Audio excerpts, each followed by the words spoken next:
From the lakes of Minnesota to the hills of Tennessee, across the plains of Texas, from sea to shining sea, from Detroit down to Houston and New York to LA, where there's pride in every American heart, and it's time we stand and say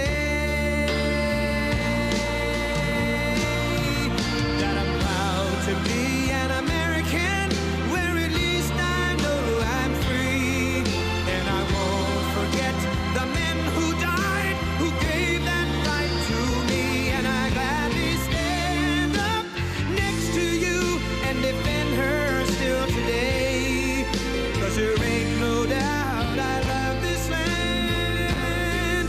God bless the USA.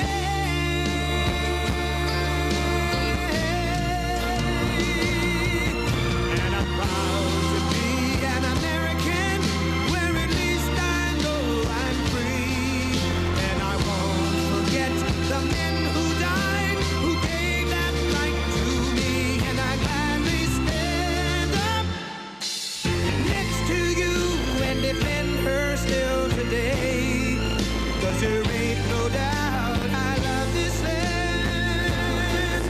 God bless the USA.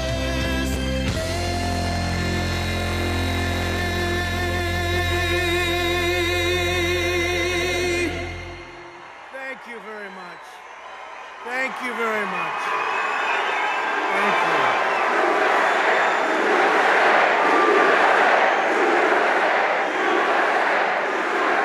Thank you very much. Yeah, go ahead, sit down. We'll be here for a little while. Sit down. Thank you also, Lee Greenwood. Thank you to Lee Greenwood. But I'm thrilled to be in Arizona with thousands of patriotic young Americans who stand up tall for America and refuse to kneel to the radical left. That's true. That's true. There is something going on. You feel it, right? You feel the spirit? You know, the other night, a speech I made on Saturday night in a very good place, and we had a great evening, and the ratings came out. You saw that on television. It was the #1 show in Fox history for Saturday night. #1. Ratings. For them, it's all about the ratings. I know that the other folks back there, CNN and MSDNC, I know they're very happy. No, they're very happy to see that Fox had the #1 show. This is the #1 show in the history of Fox News. That's pretty good. Saturday night. Let us also show our appreciation to my good friend Charlie. I'll tell you, Charlie is some piece of work. Who is mobilizing a new generation of pro-American student activists. That's what you are, and really smart. And you'll be up here someday. Somebody in that audience, maybe a few of you, you're going to be up here, right here, who are tough and smart and determined and truly unstoppable. You are. I want to thank also Kimberly, and I want to thank my son. Boy, I watched my son. I got here. Wow. I said, what's this all about? He's good. And people like him. People like him a lot. To everyone here today and watching live all across our country, thank you for bravely defending our nation, our values, and our great American heroes.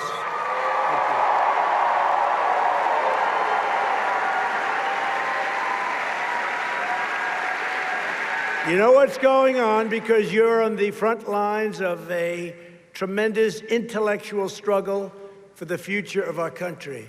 That's really what you're talking about, the future of our country. You see what's happening. It's a disgrace. It's a disgrace. If we weren't here, you could forget it, okay? But we're going to be here, and then you're going to be here, and we're going to keep it going for a long time. November 3rd is a big day. Get out, get the parents, get the friends, get the husband, get the wife, get everybody. Now, the difference is they get everybody, even if they're not registered, if they're not citizens, if they're here illegally, they get everybody.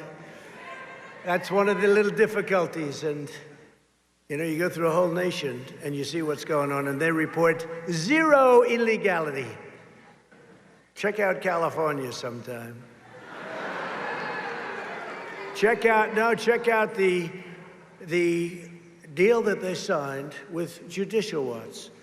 It was, I think, Judicial Watch was like 1 million or 1.5 million people. They settled, they agreed that many people either voted illegally, shouldn't have been voting, a lot of things. They settled. And Judicial Watch said, look, we were so high, what difference did it make?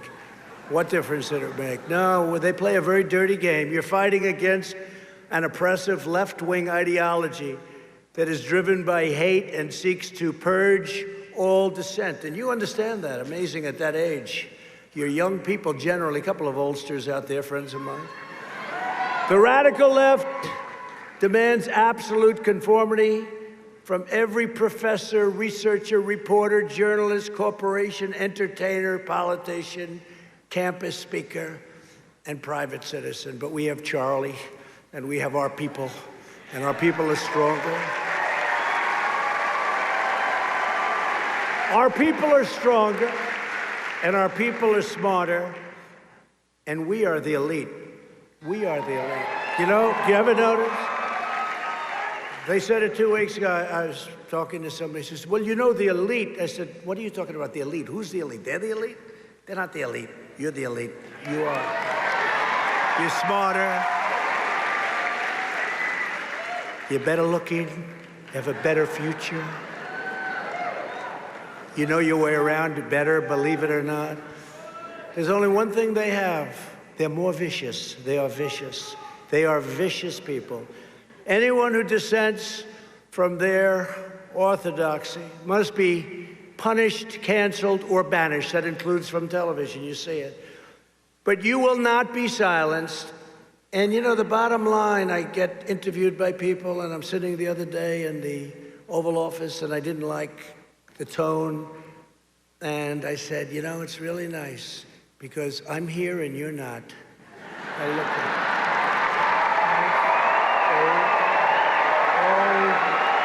the Oval Office. And I've said it before. You're the courageous warriors standing in the way of what they want to do and their goals, and standing up for faith and family, God, country, and freedom. Freedom.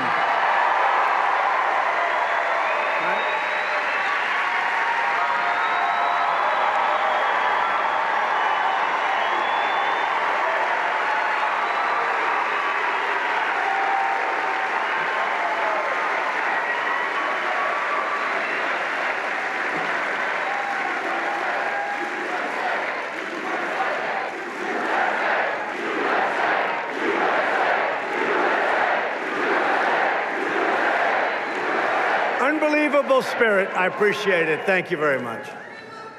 But the radical left, they hate our history, they hate our values, and they hate everything we prize as Americans, and we're right.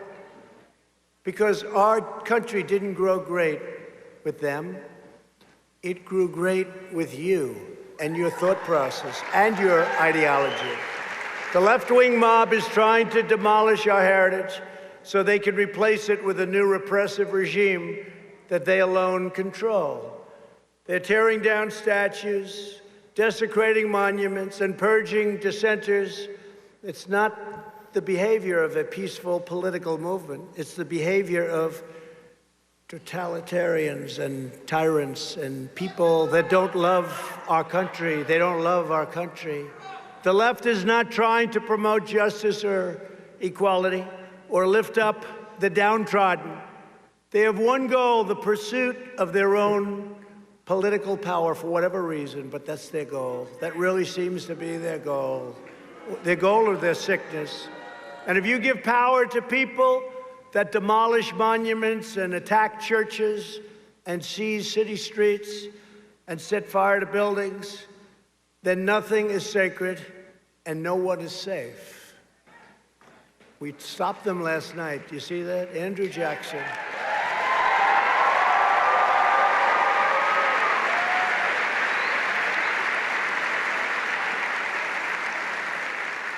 and brought some to jail, and others are going to jail. The problem we have is states. They're weak. They're weak.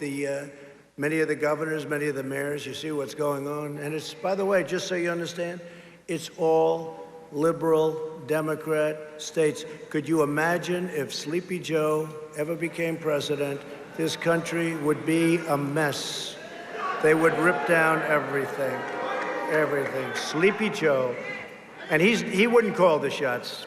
He would have nothing to do with it. Lock him in the Oval Office. Let's just do what we want to do. That's why, and you know, today he's with Obama, President Obama.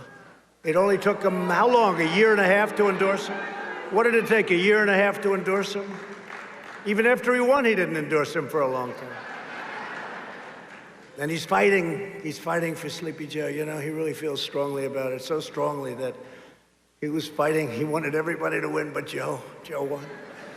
But if you remember in my campaign, he fought harder than crooked Hillary.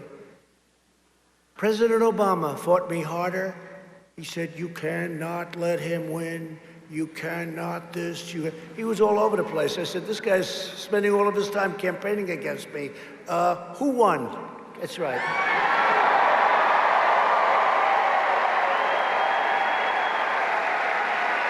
And don't forget,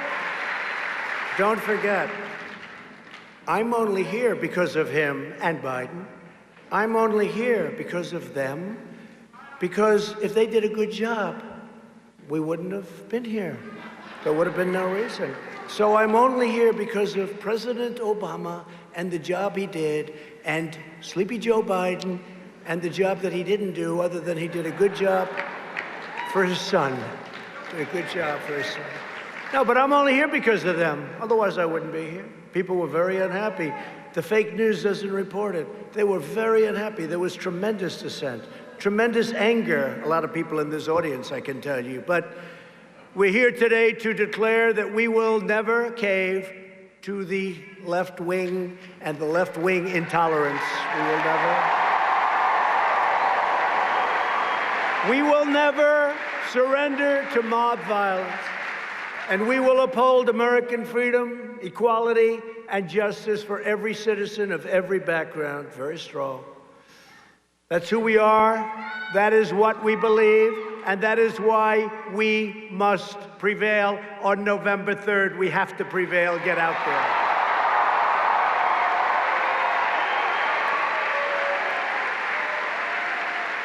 So we're honored to be joined by a great gentleman, a great governor of this state.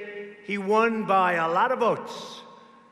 And I said to him, Governor, how am I doing? He said, you're doing really well. I said, good, because he knows better than anybody. He really has done a tremendous job as governor. Arizona Governor Doug Ducey. Where is Doug?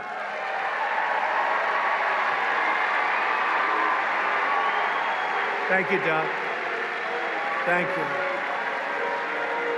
And somebody who we need to keep in the Senate, a woman who works very hard. I just got back from something you like, the border wall, Martha McSally.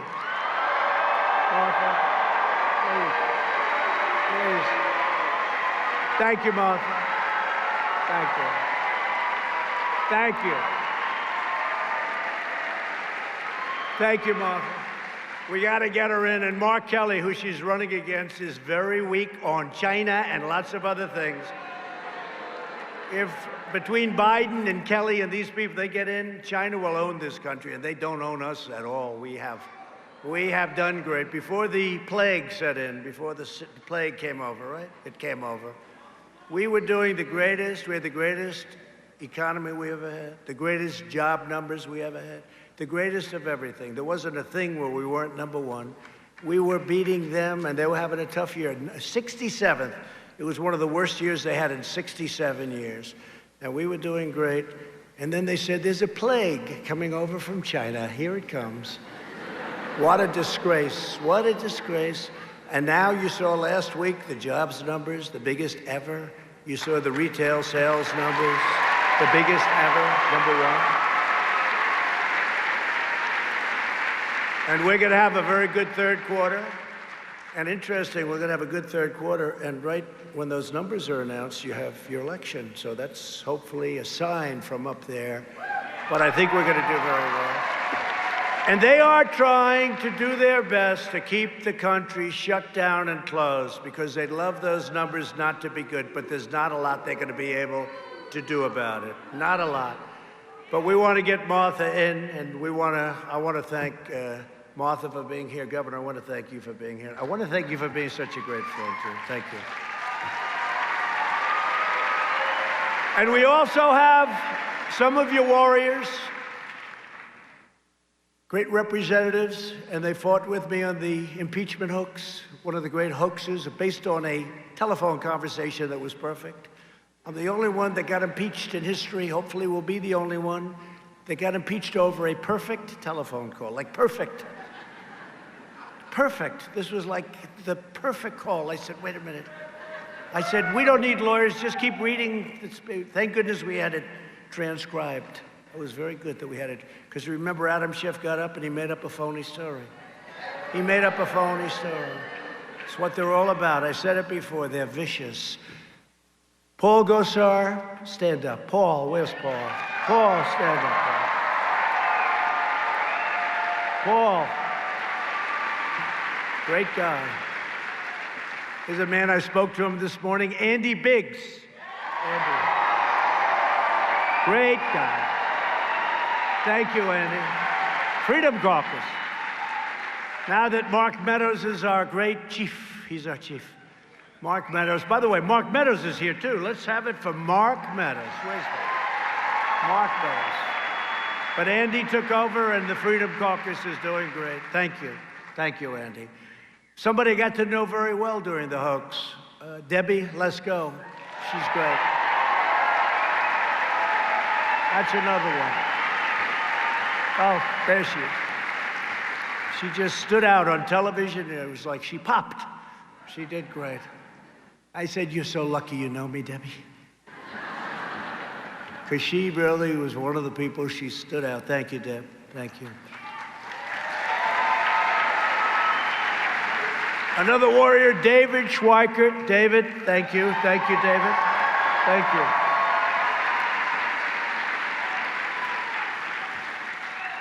And a man who's very understated. He just gets it done behind the scenes, never likes to go on television, never likes talking a lot, but he's a great congressman from one of my favorite states, Florida, Matt Gaetz.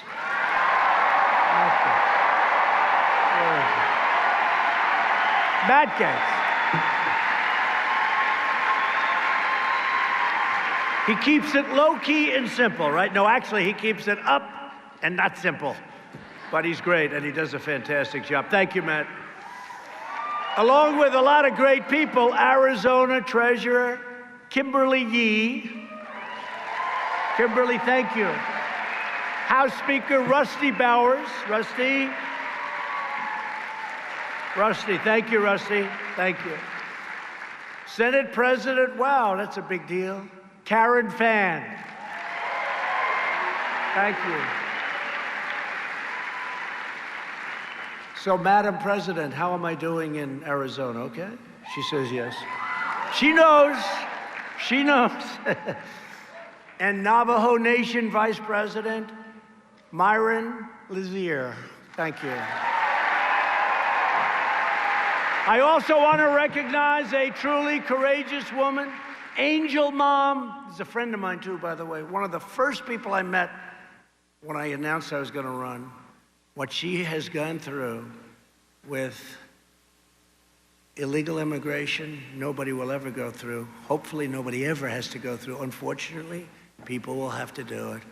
But she is one of the first people I met, and she lost a magnificent child to an illegal immigrant, and it's just a horrible thing. And she's spent her life, the last long period of years fighting and fighting and fighting, and people have gotten to respect her greatly. Mary Ann Mendoza, wherever you might be.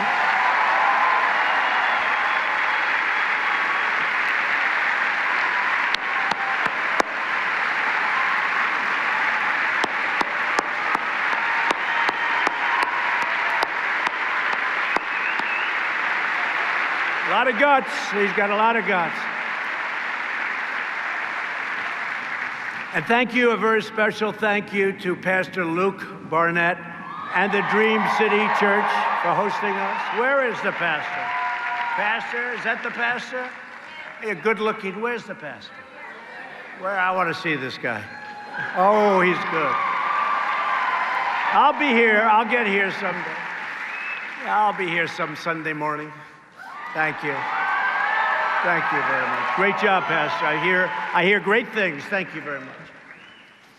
We're also joined by a man who became such a superstar overnight. You know, I put him there as a little bit of a filler, to be honest. He did a great job. He was the ambassador to Germany, right? And he was like, you know, I needed somebody to sit, warm out a chair. He wore out the chair. He didn't warm it. He wore it out, right? Matt Gaetz, he wore out the chair. Richard Grinnell. Where's Richard?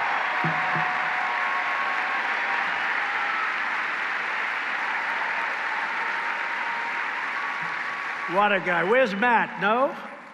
Say hello. You are fantastic. Oh, the picture of him walking into the DOJ with a big satchel. And I realized what good shape he's in. He goes, and he's walking. And those guys, and he had lots of gold in those satchels, didn't he, huh? Because I'll tell you, we caught him. Let's see what happens. But we caught him. Right? We caught him. And a friend of mine that did a great job as the NASA CFO, and you see we've totally rebuilt NASA. We're sending rockets up now for the first time in many years. Jeff DeWitt. Jeff DeWitt. Jeff, hi. Thank you, Jeff.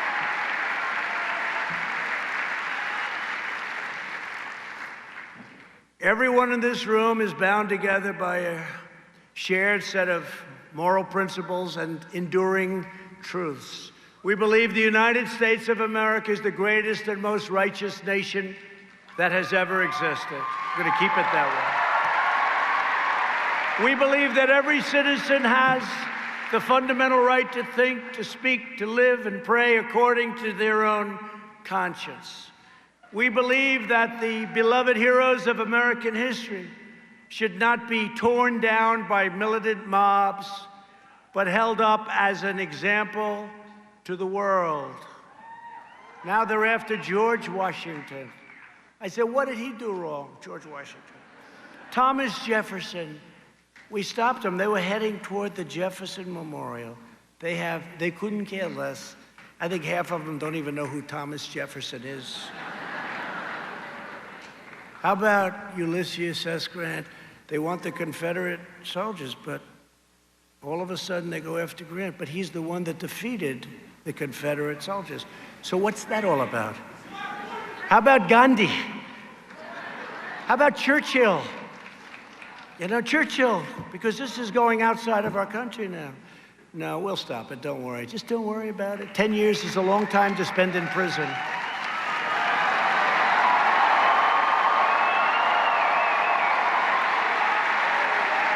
So our heroes are not a source of shame.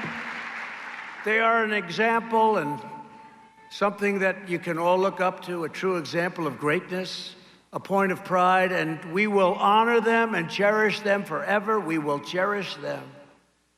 And we have to cherish our past. We have to cherish good or bad. We have to understand our past. We have to understand our history. Because if we don't know our history, it could all happen again. Have to know our history.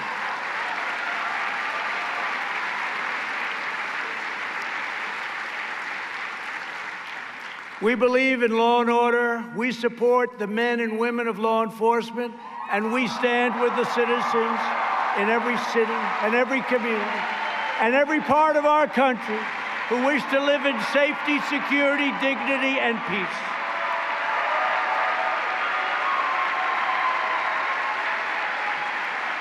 And we know that American patriots don't bow down to foreign powers. We don't back down from left-wing bullies. And the only authority we worship is our God.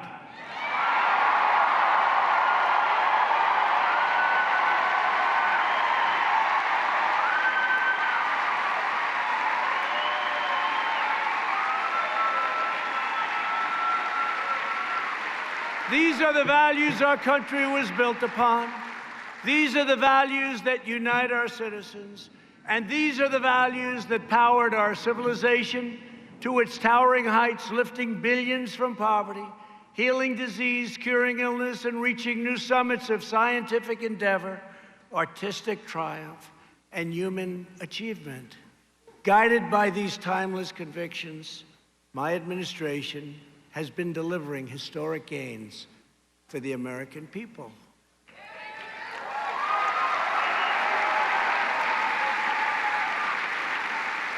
Like no one has ever done in the first 3.5 years of a presidency.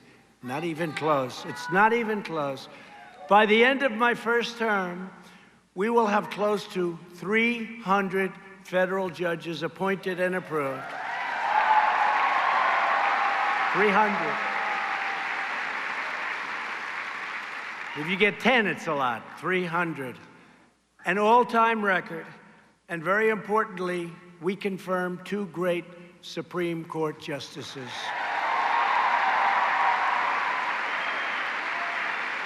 And we have to win because obviously we need more justices on the Supreme Court.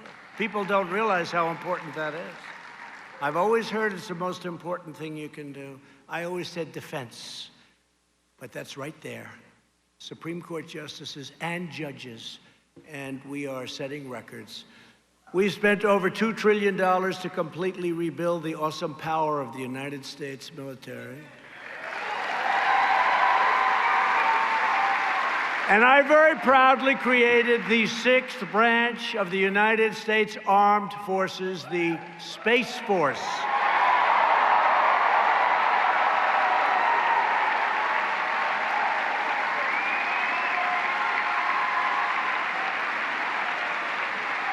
Big deal. That's a big deal. That's a big deal. You think of just that. If you did just that, that's like, oh, that's a good presidency. Think of that. That's one of many, many things. We'll go over a few of them, but many, many things. So the Air Force was the last one. That was 75 years ago. The Air Force, 75 years ago. We just created another branch. We're going to have a general, a nice general.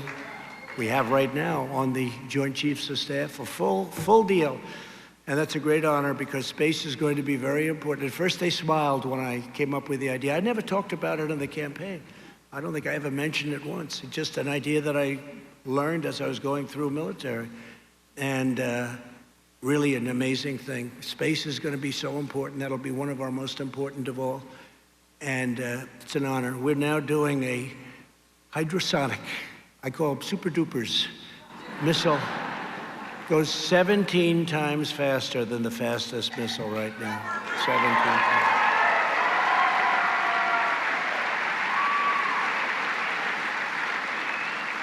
We passed VA choice, a big deal.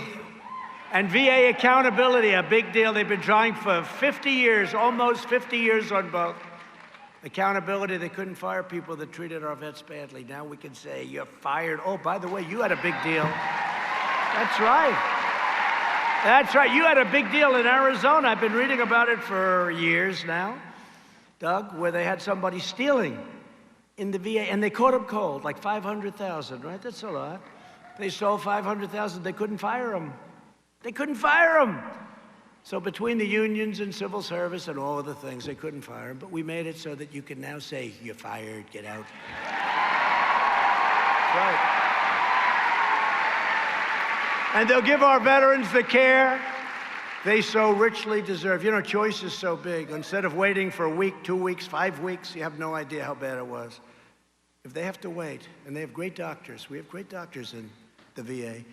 If you have to wait, if for any reason there's a delay, you go outside, you get a doctor, you get fixed up, we pay the bill. And it sounds expensive, it's cheap. It's cheap. We save money. Most importantly, we save lives. People would get online and they're okay, not feeling well. By the time they see a doctor, in some cases, they are terminally ill. It would take weeks and weeks. And now we have VA choice, and that's why you see good stories. 91% approval rating. Okay, 91% approval rating. VA choice. Nobody thought we were going to get that one done. We passed the largest package of tax cuts and tax reforms, and we passed the largest number of regulation cuts by a factor of many times. No other administration, even though in some cases 8 years and in one case more, nobody has cut regulation like we've cut regulation, not even close. And it's one of the reasons we did so well before the plague, and we're doing so well after the plague. It's going away. We eliminated Obamacare's unfair individual mandate, which punished young Americans like you for the privilege of not buying bad health insurance. That's really what it was. You had the privilege of not buying, and you had to pay for it. Not too good, so we got rid of it. That was a big deal. That was one of the most unpopular things anywhere or on any subject. We will always protect people with pre-existing conditions, and you have Martha's pledge that she is going to do that also. So we're going to do that. And the Democrats can't make that pledge because they're going to raise your taxes like crazy. I never heard, all my life, I think Doug can maybe explain it, but Doug, all my life, I'd watch. And the best politicians, they want to cut taxes, not raise taxes. All of a sudden, we're in an age where things are very different, let's face it. Ripping down statues. One of the things is the Democrats want to raise your taxes to a level that nobody can even believe. And it won't be nearly enough to pay for what they want to do. You talk about bad health care.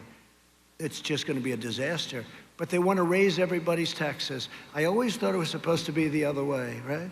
But let's see how they do on November 3rd. I don't think they're going to do too well. We passed Right to Try to give critically ill patients access to life-saving cures so they don't have to travel all around the world and see if they can find. And we've had tremendous success with that. Right to Try, very proud of it. They've been trying to get that one done for 40 years. And I've just come from the Arizona border, Yuma, where we marked the completion of over 220 miles of brand new, beautiful border wall.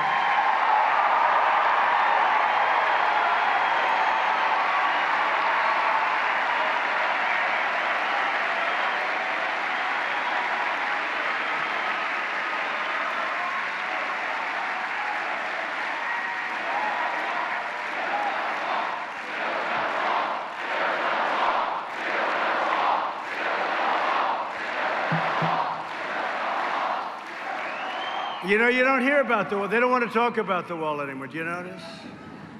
Never has the Democrat Party fought so hard against something. And do you notice they never talk about the wall? Because in the end, they gave it up. They gave up. We won. We're building it, fully funded. I could build numerous walls with all the money I have, fully funded. But you know why they don't talk about it? Because it's a bad subject. Remember, they used to say it's obsolete. We want drones. Oh, great, the drone's flying around. We're going to watch everyone pour into our country, the drone. Remember, they said the wall's obsolete. And I said today, nobody heard it. I thought it was sort of, I think I said it, but I'm sure people have said it over the years. You're in an industry, in many cases, you have a computer. In about 2 weeks, it's old. It's obsolete, right? In technology, I said to some of the people, I meet them all, I say, the problem with your business, it gets obsolete quick. Two things that will never be obsolete. A wheel and a wall, right? A wheel and a wall. Never. And they'd say, that wall is obsolete. With modern technology, no, modern technology is like, let's watch everybody pour in. Now, we have a wall, so we've built 220 miles. We're going to have, and it's every single element. I met with Border Patrol, who are fantastic, by the way. Every single element they wanted. You have to see through, which makes sense. You have to do all of the different, we have cameras on it, we have sensors on it. It is just 30 feet high. It's very hard. Very hard. We have anti-climb provision on the top. We have the whole deal. and it's very powerful. And by the way, where that wall is, nobody's getting through. Nobody gets through.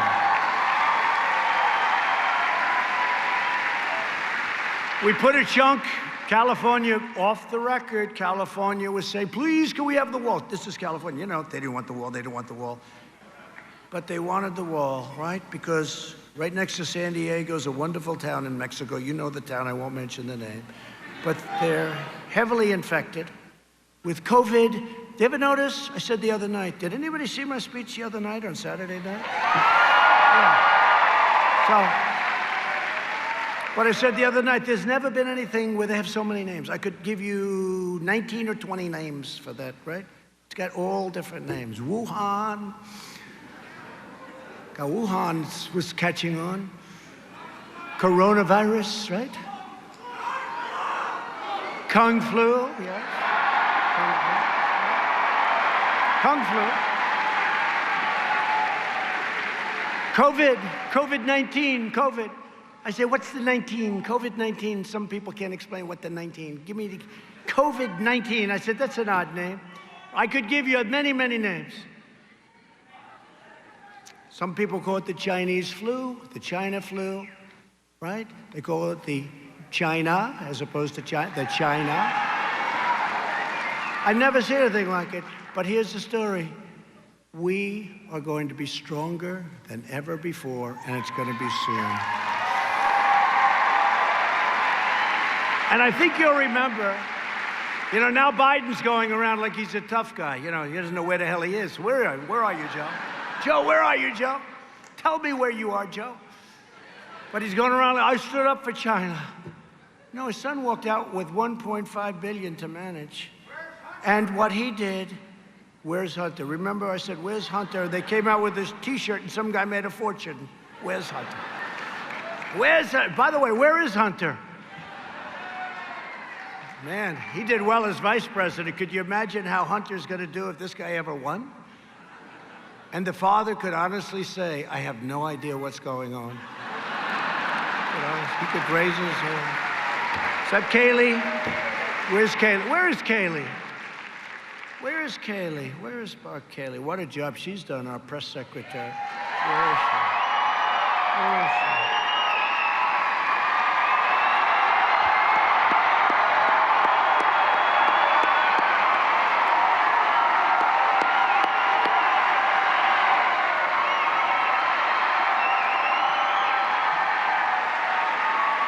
Everyone's doing well, our press secretary, these press secretaries. I mean, Sarah's going to be the governor of Arkansas pretty soon, I hope. Sean's got his own show, and this one here, she could run whatever the hell she wanted, but I said, don't run. Don't run, just stay here. We like the job you're doing. No, we're doing great. I stood up to China like no other administration in history. For decades, they've ripped us off. They ripped us off like nobody, and I charged them a little thing called massive tariffs. We took in billions and billions of dollars. They devalued their currency. And, you know, they like to say, our people paid. No. Our people didn't pay. They devalued their currency in order to pay it. And they also put money out there. Otherwise, they wouldn't have been able to sell their product. But what happened for many years, there's nobody ever that ripped off the United States like China. Nobody. So now we did a deal, but you know, the ink wasn't dry when the plague flew in. The ink wasn't dry. The deal was great. Everybody was happy. I was thrilled. $250 billion worth of purchases over a short period of time. All great. But the ink wasn't dry, and we got hit by the plague, so I'm not too happy about that. But the long, slow surrender is over, because today and every day we are putting now America first. America comes first.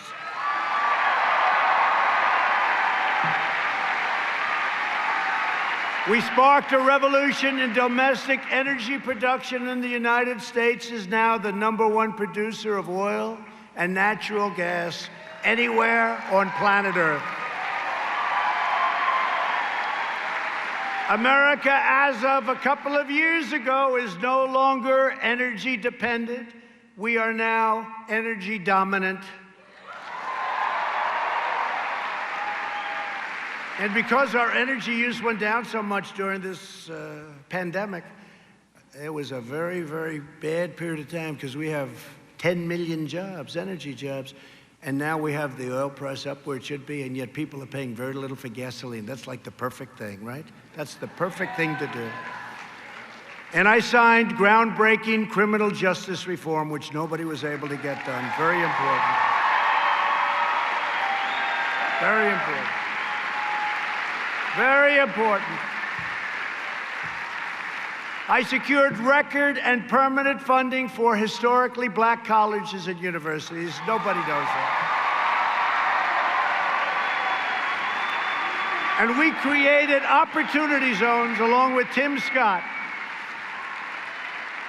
And since then, countless jobs and $100 billion of new investment have poured into 9,000 of our most distressed neighborhoods in the country. 9,000 opportunity zones. So think of it. I did criminal justice reform. We did a lot of work on prison or prison reform. We did opportunity zones. Think of this. Think of all we've done. And we've taken care of the black colleges and universities, and nobody talks about it. But I have to talk about it. And you know what? Our black communities know it, and I think you're going to see something really great happen because they understand it. They really understand it.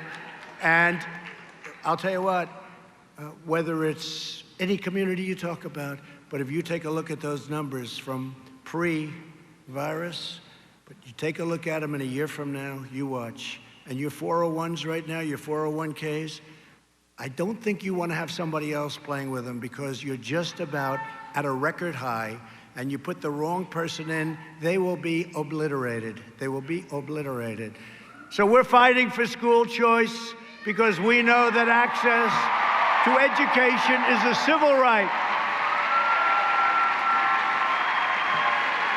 It's a civil right.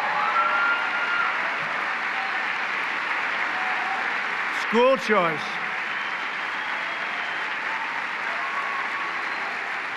Did you ever see two parties so diametrically opposed to each other? I mean, it's who can be opposed to that? But it's so important, but the Democrats will never, ever allow that to happen. Last month, we returned American astronauts to space aboard American rockets for the first time in nearly a decade. And the United States will be the first nation to plant our beautiful American flag on planet Mars.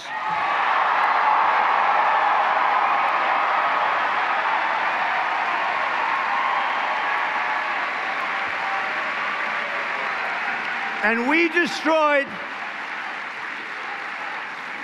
100% of the ISIS territorial caliphate.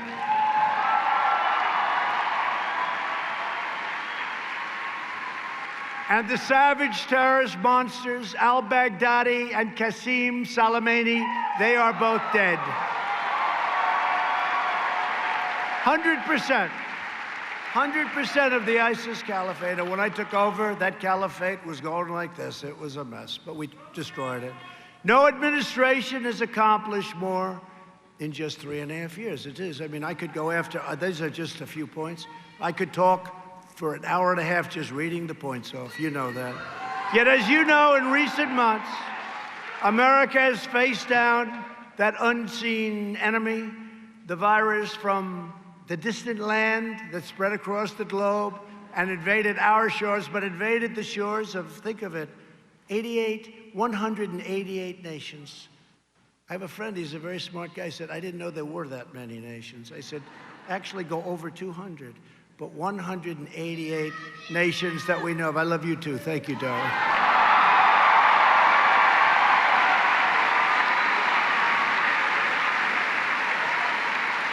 Thank you.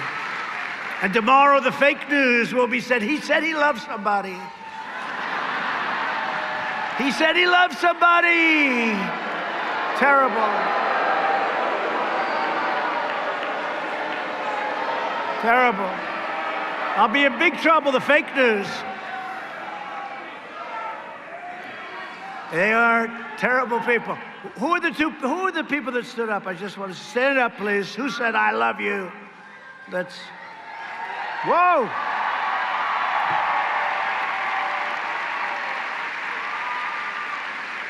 Sit down fast, please. Don't let them see you.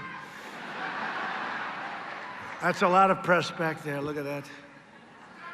That's the problem. They cover all these speeches. You know, I never have a speech, Doug. I never have a speech where it's not like live television. You know, sometimes you'll have one where you can actually speak and you don't have to worry about like one little slip, one tiny little slip, one word. You could say 10 speeches, one little word, they'll say, he's lost it. No. You know who's lost it? Sleepy Joe has lost it. Sleepy Joe.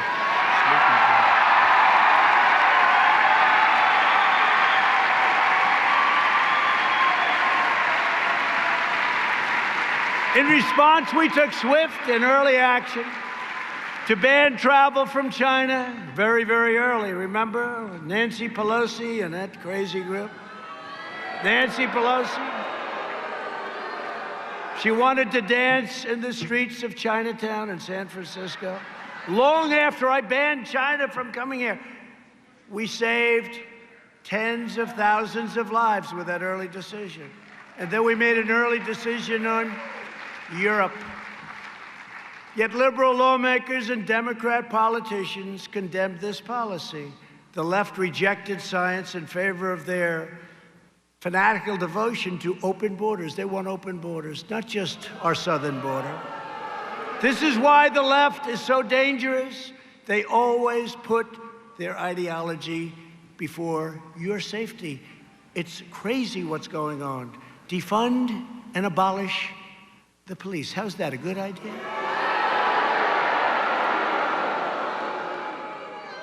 You know, I passed a set. I was in the White House, and there was this set, and it had Dems say, think of it, defund and abolish. I said, what are they going to defund? No, I said, it says defund and abolish. I said, what?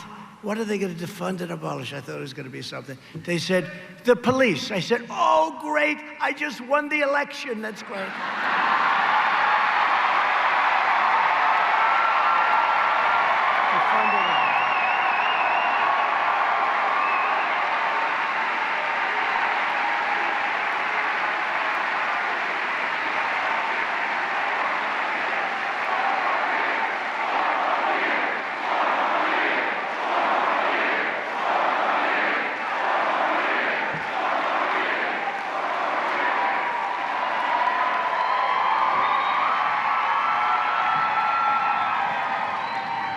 So in addition to issuing a series of aggressive travel bans, my administration launched the greatest national mobilization since World War II.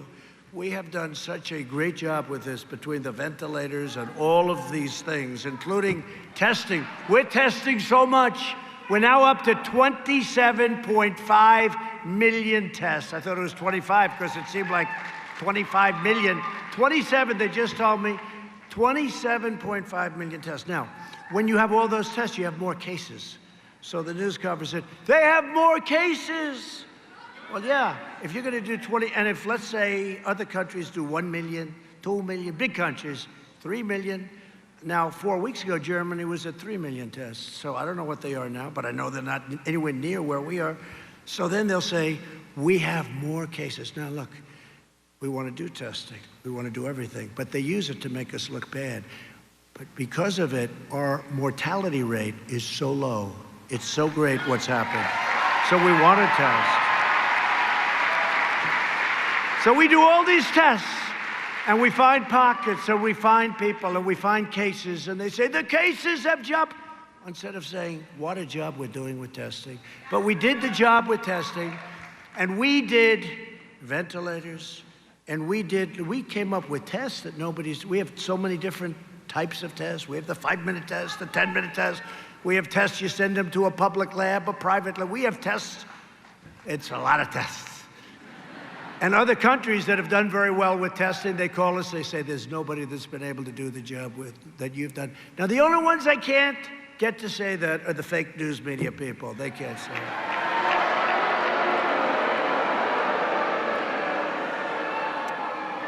Someday it'll be recognized by history. Someday.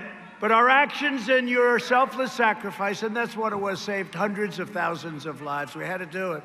And we did the right thing. And I'll tell you what, we did the right thing. Now we got to get it open because, I said, we got to get it open. People need it. People get sick from the other also. It's not just from the virus. They get sick from all of the other things that happen. You know what I mean? We cut through red tape to accelerate breakthrough therapies and vaccines. We're going to have a vaccine very soon. We distributed 1.5 billion pieces of personal protective equipment. We unleashed the medical and logistical power of the United States military. And thanks to our efforts, not a single American who needed a ventilator has been denied a ventilator. That's impossible. That's impossible.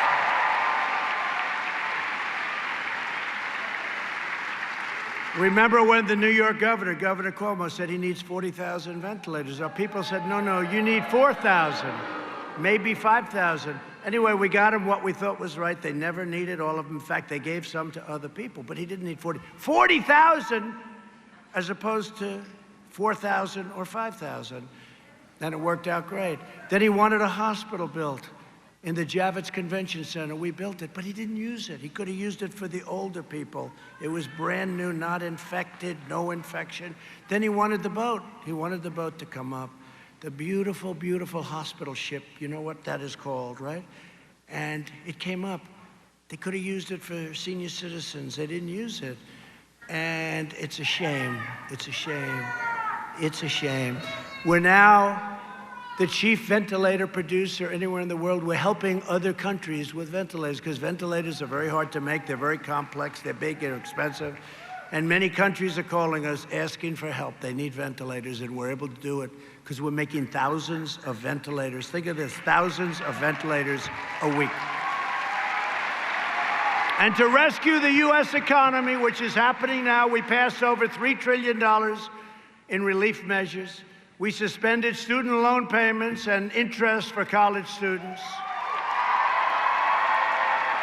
And to protect jobs for young Americans just like you, we took historic action to block the entry of foreign workers into our nation.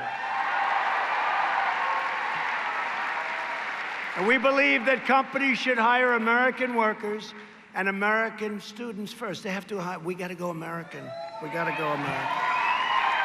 We were down to 3.4, 3.5% unemployment, and that's one thing.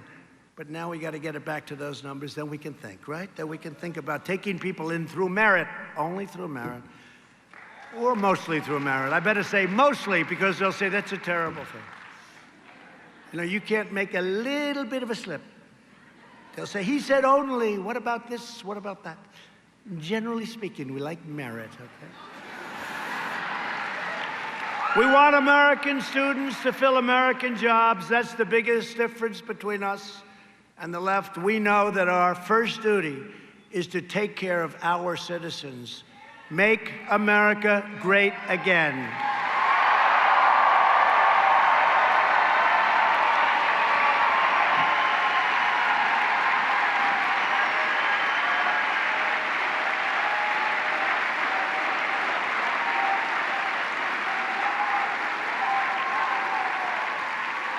So before the plague came in, we had the best of everything.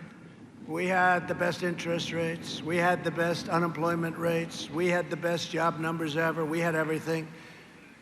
Unemployment for African Americans, Hispanic Americans, Asian Americans had all reached the lowest rates ever recorded in the history of our country.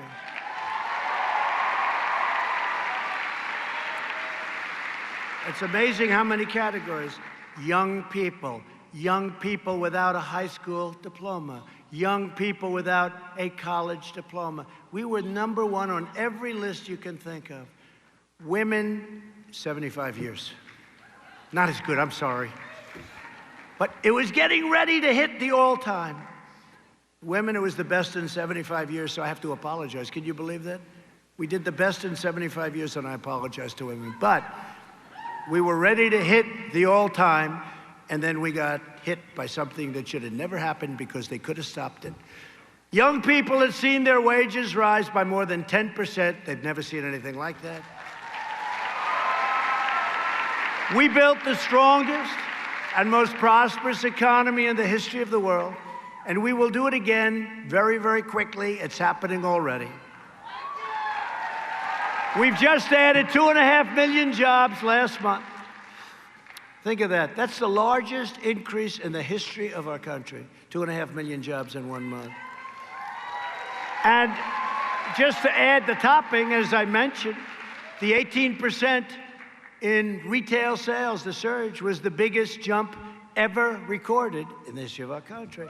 The stock market in the last 50 days is the best stock market in history, and it went up today again, by the way.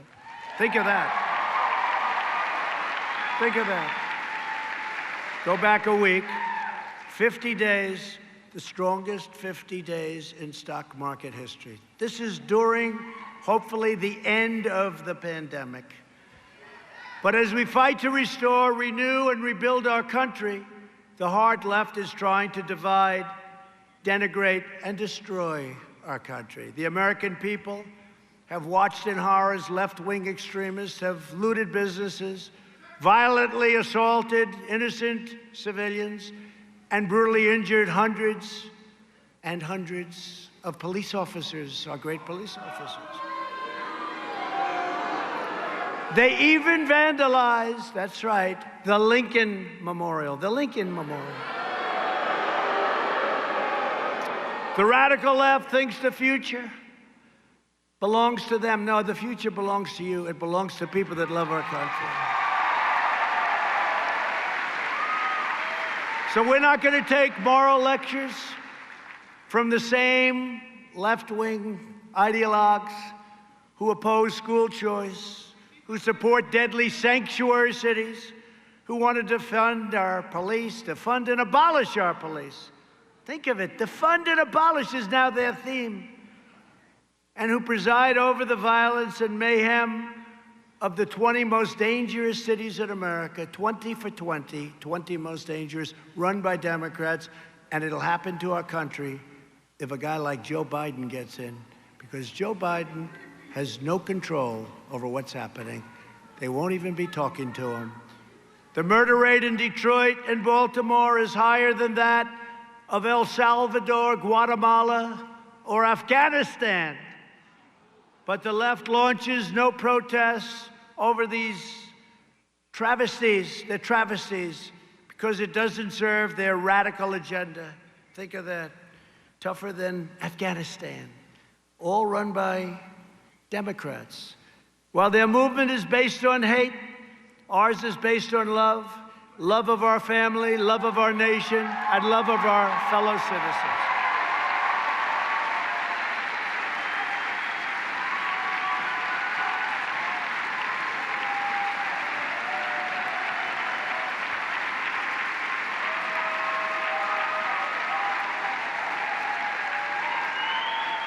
We embrace the noble vision of Reverend Martin Luther King Jr. and believe that people should not be judged based on the color of their skin, but the content of their character.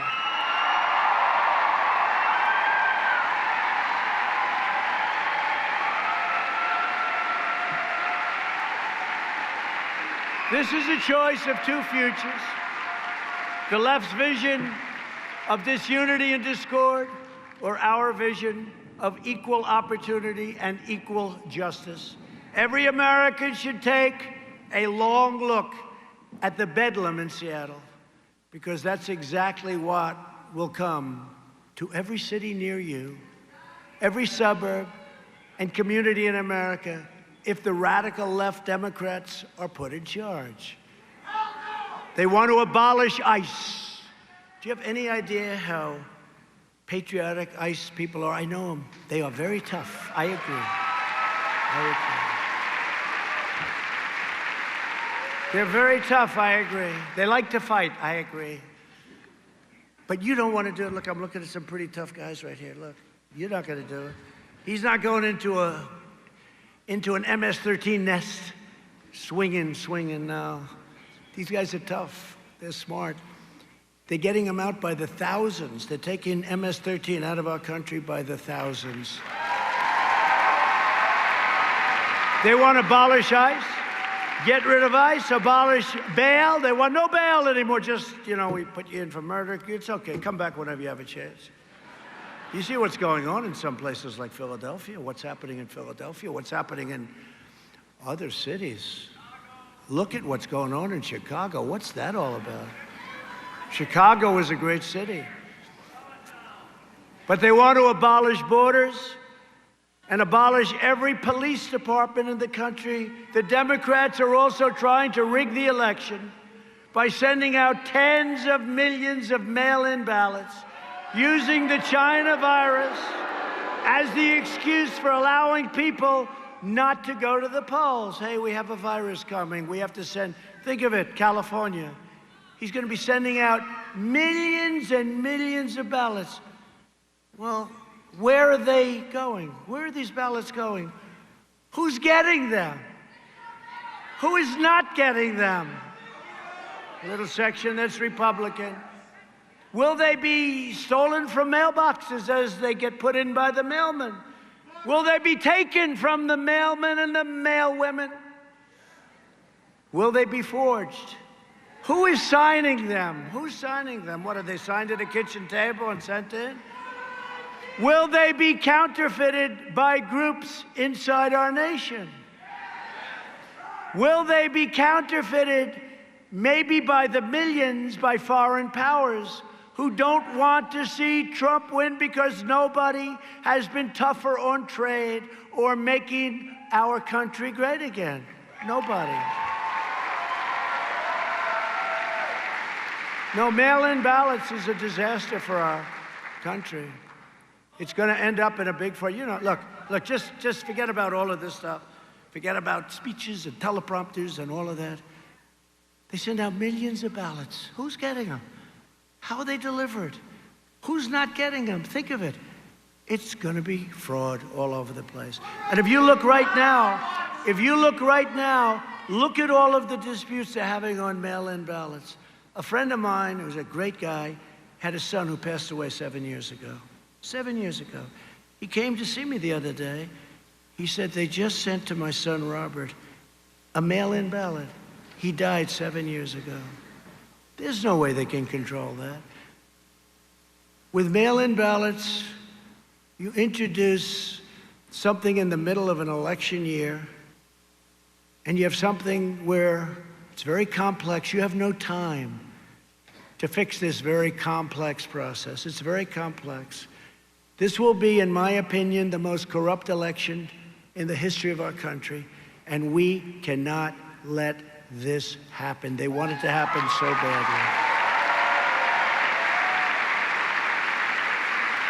We believe in the sacred principle of one person, one vote, and that's why we are fighting for the integrity of our elections. Absentee ballots are fine. Absentee ballots are fine. Like I live in the White House, and if I can't get to Florida, or you live wherever you live, you can't. But you have to go through a process. Some people just can't make it to a polling station, and they have good reason, but they have to go through this process in order to verify their identity. People went to the polls and voted during World War I. They went to the polls and voted during World War II. We can safely go to the polls and vote during COVID-19.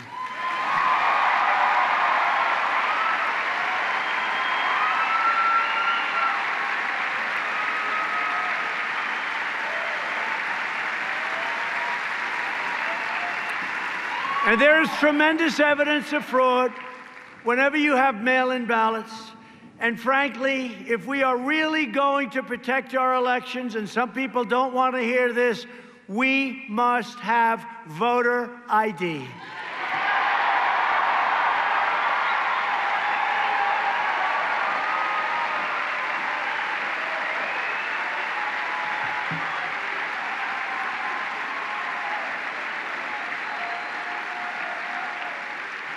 So as long as I'm president, America will be a land of fair laws, swift justice, and safe communities. And that's why when rioting and looting broke out in our nation's capital, I quickly deployed. I came in, I deployed the National Guard very quickly. Mark Meadows was there. We had a lot of our people there. We stopped the violence. We saved that incredible statue. You saw it last night. And restored peace and order to the streets, although I will tell you they did great damage to the cannons that were on the ground. They did great damage, but we'll get them fixed. We'll get them fixed. Lock them up, yeah, lock them up. It's incredible how they can do it, incredible. Well, they did damage. We're lucky, we just got there in time. You saw the ropes going up? We got there just, and I'll tell you, law enforcement did a great job. They rushed him. They rushed him.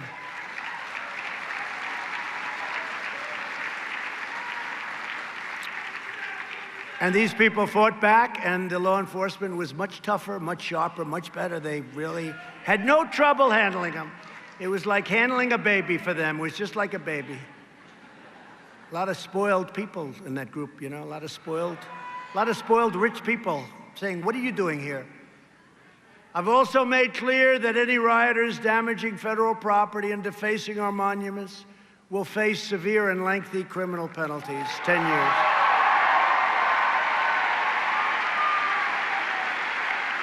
Many of the young people here today have had your own encounters with left-wing extremists such as Antifa.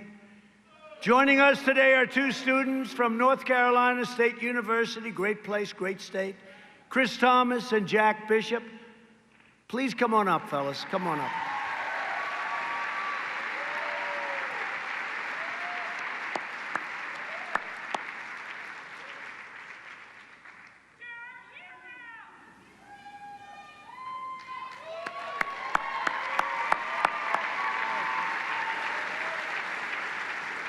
How are you guys, Phoenix? Awesome. Listen, thank you so much, Mr. President. It's great to be out here in Phoenix. This is the first time I've ever been here, and I've got to say it's been the experience of a lifetime. And listen, I'm going to keep this short and sweet. I just want to say that conservative censorship on campus is real, and it's happening all across the country all the time. This past year at NC State, we were having an event, our Turning Point chapter was, for Charlie Kirk and Laura Trump at her alma mater, NC State. And we were posting advertisements in our free expression tunnel where you're allowed to paint whatever you want. We were making some advertisements, and we had about 20 socialist thugs roll up from Antifa and from the Young Democratic Socialists of America. Now, for our trouble, of course, they rolled up and attacked us, and they started spraying all over the work that we had just done. And for my trouble, I stood the line and tried my best to keep them from defacing our ads. And for my trouble, I was spray painted in the eye. Yeah. And unsurprisingly, of course, the school did nothing. There's a surprise. And they let Antifa run roughshod over our event. They let them in the room with us. They were protesting, screaming so loud that you could barely hear the speakers the entire time. And of course, NC State, like many administrations across the country, does the will of the radical left. Meanwhile, conservatives across the country are punished and blacklisted merely for expressing our own opinions. We're ostracized and ousted with no support whatsoever from the administration. But let me tell you, when administrations across the country do the will of the left and cater to the mob, it's our duty as conservatives to stand up and to fight for our rights and to fight for our nation and to fight for our God.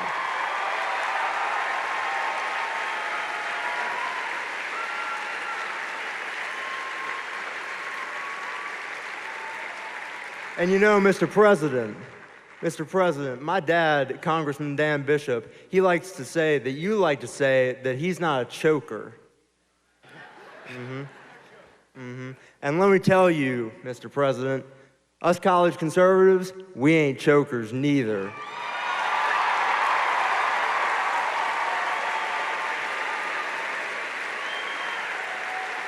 We're gonna win this election.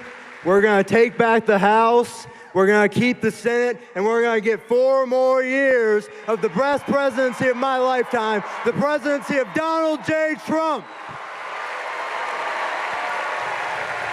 Thank you, God bless you, and God bless the United States of America.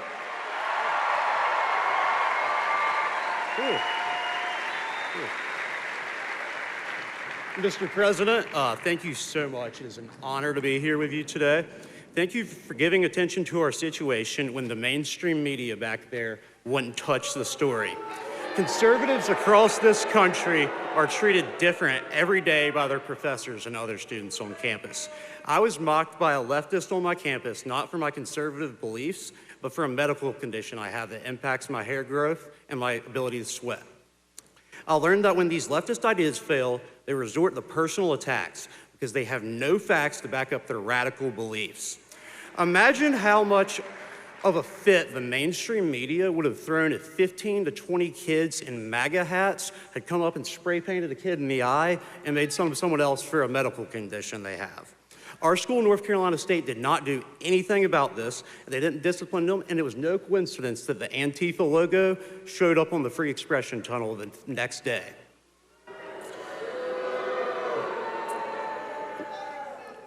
We are blessed to have a president like you that is devoted to protecting free speech on college campuses. And thank you, President Trump and Students for Trump. Let's keep America great.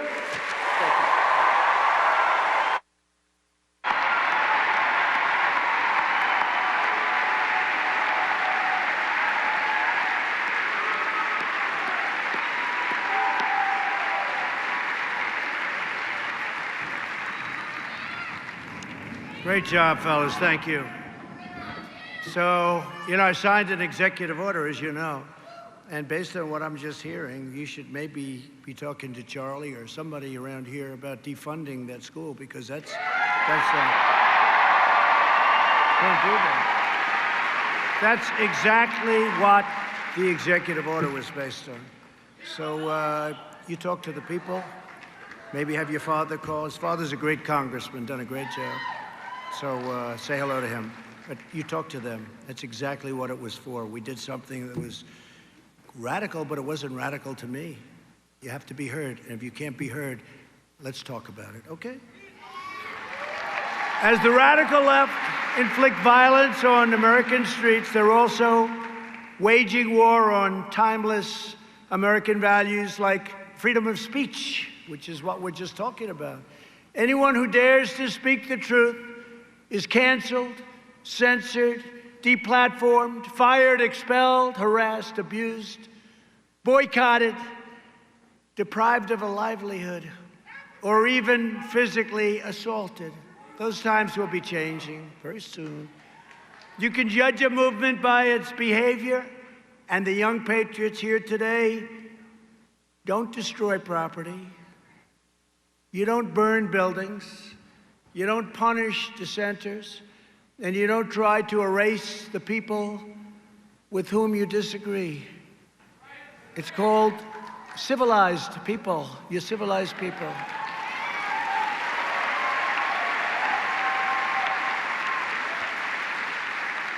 And yet, remember I said this, you're civilized, but you're much tougher than the other side. You're much tougher, much tougher. You conduct yourselves with honor, integrity, and dignity because you know the truth, the facts, and the history all on your side. We're joined today by Reagan Escoda, a student at Northwestern State University of Louisiana. Reagan became a target of liberal cancel culture when she dared to stand up for her Christian values instead of bowing to political correctness. Reagan, please come up and say a few words, please.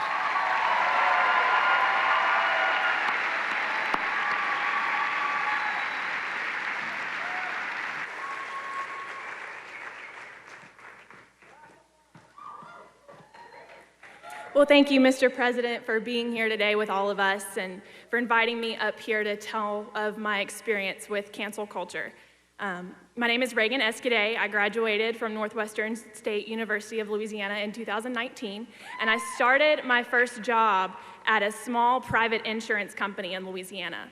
A few weeks ago, amidst all this chaos that we're seeing with the Black Lives Matter movement, I made a video on my Instagram, and I talked about how disappointed I am in the church's reaction to the Black Lives Matter movement. I've seen pastors call for white congregants to kneel and to apologize for the skin that God gave them. And I addressed these evangelical pastors and leaders and reminded them that racism is a problem in the heart. It is a sin problem that cannot be resolved by any law, protest, or march.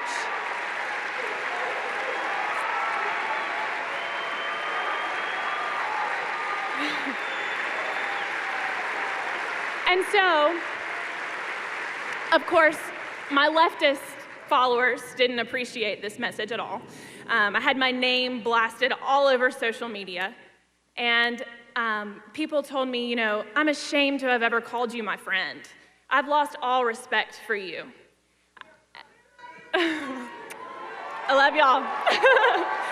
And so, an ex-coworker of mine made a post on Facebook about me, calling me racist and homophobic, and she listed my place of employment and called for people to call my employer and have me fired. There were death threats made to the owners. There were threats to knock down the building. Law enforcement had to get involved. And due to the crazy reaction from the leftist mob, my employer told me that they came to the conclusion that they needed to terminate my employment. But here's the thing.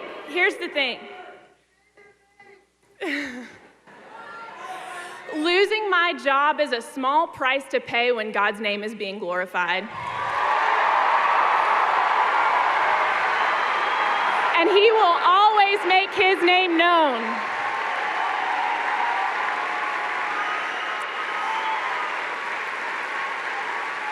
But I share this story with you. I share this story with you because what happened to me is just a small example of something that's happening on a much larger scale in our nation. Aunt Jemima was canceled. And if you didn't know, Nancy Green, the original first Aunt Jemima, she was a picture of the American dream. She was a freed slave who went on to be the face of the pancake syrup that we love and have in our pantries today. She fought for equality, and now the leftist mob is trying to erase her legacy.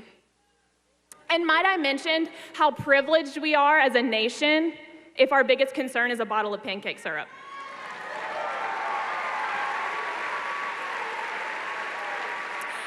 And more recently, we're seeing a call for statues of Jesus Christ to be torn down.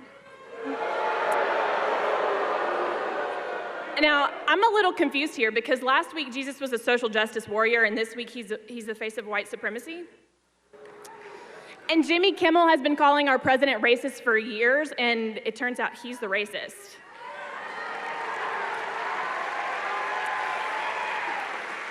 There's governors that are getting away with wearing blackface. That's just sliding under the radar.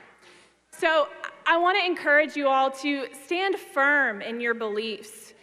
We need truth. We need hard, cold facts and truth now more than we ever have before, and we are so blessed to have a president who stands on the front lines, walks through the fire every day to fight for our God-given American freedoms.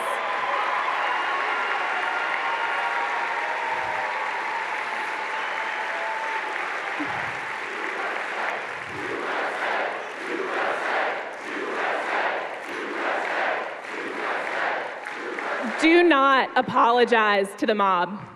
And thank you, President Trump, for never apologizing to the mob, for always standing firm, for being here for the American people, and for fighting for our best interests, because you are the change that we need to see in America. Thank you.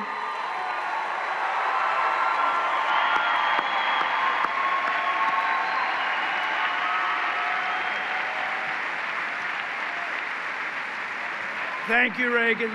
That was beautiful. You know, as your story reminds us, Reagan, true courage is defying the left's orthodoxy, not submitting to. We don't submit. Nobody should be submitting because we're winning and we're going to win, but you don't submit. The fake news progressive companies right there, they're right back there watching us, and other institutions merely towing the left-wing line have sacrificed their intellectual credibility and professional integrity. They have very little integrity left. Some of them have none. You're the ones taking real risks. You're showing real guts and making a virtuous stand. With the rise of social media, massive multinational tech companies have tried to clamp down on American democracy. That even means on me. And as everyone knows, they're using their enormous power to silence conservative voices. You know that. It's not even close. I don't even think they're hiding it anymore. To protect our democracy, I signed an executive order to remove legal protections for social media companies that unjustly censor American citizens.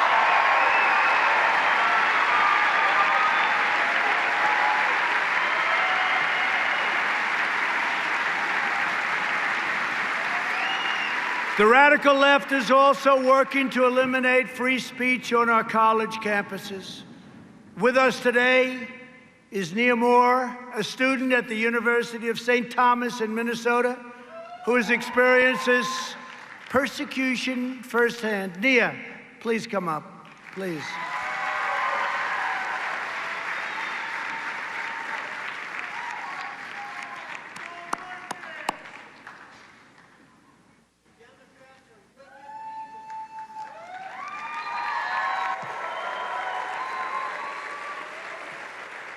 First, I just want to say thank you to Mr. President for having me on stage today. So, if you didn't know much about Minnesota about a month ago, I'm sure you've seen us in the headlines over the past few weeks. The DFL is successfully moving our state farther to the left more and more each day. Now, that isn't because people aren't conservative in Minnesota. It's because they're hell-bent on demonizing us at every turn. I began my career working in politics with Turning Point USA.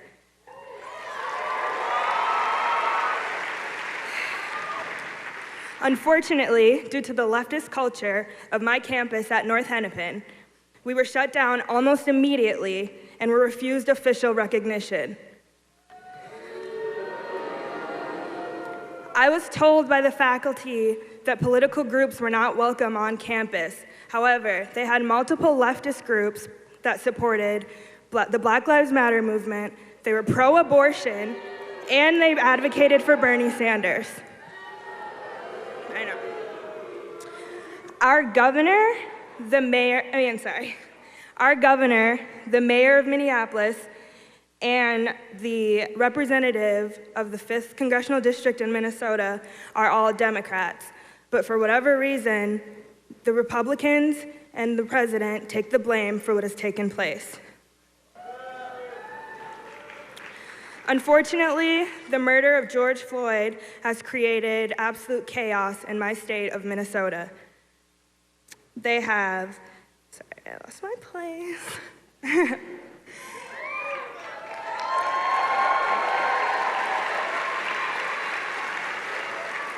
Ever since the murder of George Floyd, I have not seen as much division, deceit, and destruction in my life. Black Lives Matter only makes a scene during election years. How convenient that they made the biggest scene of all during the year of the most important election of our time.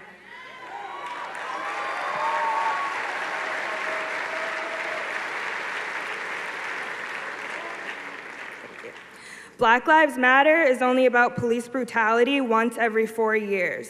In between, they're heavily funding a push for leftist and LGBTQ+ agendas.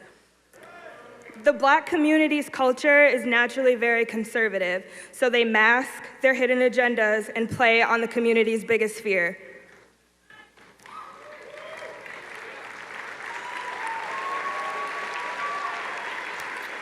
If Black Lives Matter truly cared about Black lives, they would not have allowed the riots to destroy Black businesses and Black communities.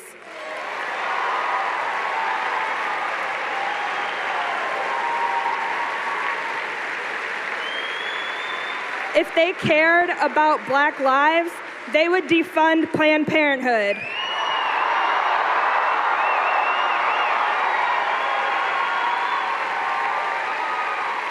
If Black Lives Matter cared about Black lives, they would address the astronomically high numbers of Black-on-Black crime in inner cities.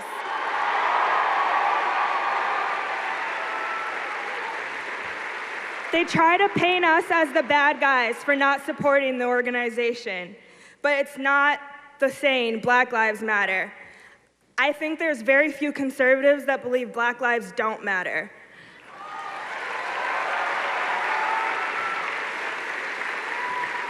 We do believe Black lives matter. We just believe they all matter, not just the lives the left chooses to exploit.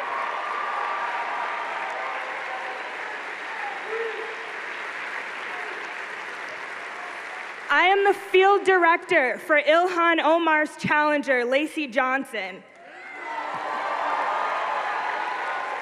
He is the first Republican in Minnesota to have Black Lives Matter activists and lifelong Democrats want to hear what he has to say. Because of that, they've tried to silence us at every turn. People are fed up and they're getting nervous.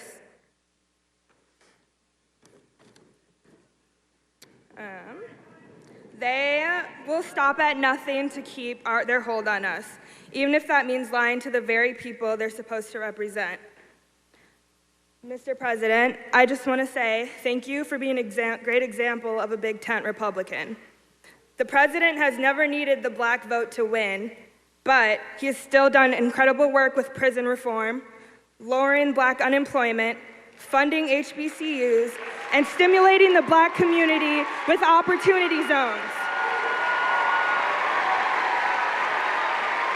All without pandering. Once upon a time, the president asked the Black community what we had to lose. We didn't have anything, but now we do. Thank you, Mr. President. Thank you. Thank you, Nia. Well, Nia, I want to just tell you, first of all, thank you very much. And so heartfelt, I could see that. And I also issued a historical executive order defending free speech, and all of this is on college campuses. And I will tell you that it's something that's being used by people like Charlie and used very well, and it's opening up a whole new voice. And it's my honor to have done it. Under my order, any college that refuses to let you speak stands to lose billions of dollars in terms of the overall system.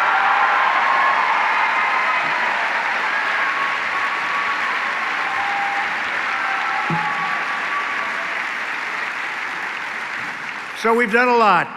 We've really gone very far. We've taken it to a level that nobody's ever taken it, and it's my honor to have done it. It's people like you that I do it for. When you think about it, it's people like you. You're going to be the ones. You're going to be the ones that are at the crossroads of history. That's where you are right now. You're at a crossroads. Everything our forefathers built, everything generations past, they shed their blood to defend. The very survival of our freedoms, our rights, and our republic, they're all at stake. This is a very big time in our country. It's a time like perhaps no other. But standing here before you today, I have never been more confident that America will rise to new heights of greatness and glory, because your generation is proving that your hearts are filled with the fire and the fervor of true American patriots.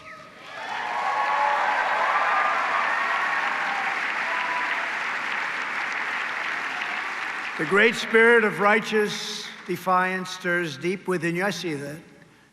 It's the same spirit that drove America's founders and frontiersmen, people that built our nation, people that succeeded, people that worked hard, people that failed. People that failed. Some people failed and then they made it bigger than anyone would have ever believed possible. To defend all of your liberties, to secure your independence and establish this noble fortress of freedom. It's the same spirit that compels each of you to stand strong against the dull, mindless, soul-crushing conformity mandated by far-left pundits, professors, and liberal politicians. They're taking our country in the wrong direction. And it's the same fierce and untamed American spirit that will lead the young, patriotic Americans of this generation to serve our country, and you will serve it well. You will serve it so well. Together, we will restore our economy quickly. We will rebuild our nation. We will revitalize our cities. We will take back our universities and colleges. And we will preserve the America we love for you and for your children.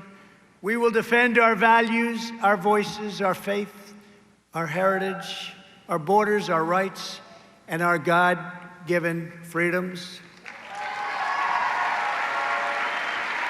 Calling on the boldness and bravery of your generation, we will unite citizens of every race and color, religion and creed as one people, one family, and one extraordinary nation under God.